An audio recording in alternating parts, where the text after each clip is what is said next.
টানা 11 দিন ধরে নিজের মৃত সন্তানকে পিঠে নিয়ে সমুদ্রে সাঁতরে বেড়াচ্ছে এক মা। শুনতে অবিশ্বাস্য মনে হলো অস্ট্রেলিয়ার সমুদ্র উপকূলে ডলফিন মা ফ্র্যাঙ্গলের এই মাতৃত্বের করুণ দৃশ্য আজ বিশ্বজুড়ে মানুষের চোখে জল এনে দিয়েছে। নিউমোনিয়ায় আক্রান্ত হয়ে মারা যায় ফ্র্যাঙ্গলের ছোট সন্তানটি, কিন্তু এক মায়ের মন কি অত সহজে হার মানতে চায়? সে তার সন্তানকে সমুদ্রের অতলে হারিয়ে যেতে দেয়নি।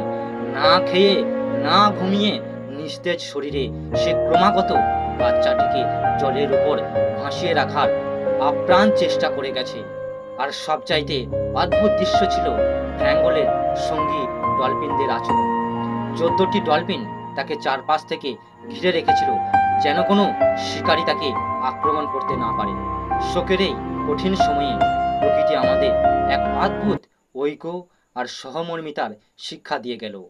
মা তো মাই হয়, হোক সে মানুষ কিংবা ডলফিন। এই ভিডিওটি আমাদের মনে করিয়ে দেয়, ভালোবাসা কোনো সীমানা মানে না। আপনার প্রিয়জনদের আজই আগলে রাখুন, কারণ এই পৃথিবী কেবল ভালোবাসার জোরেই টিকে আছে।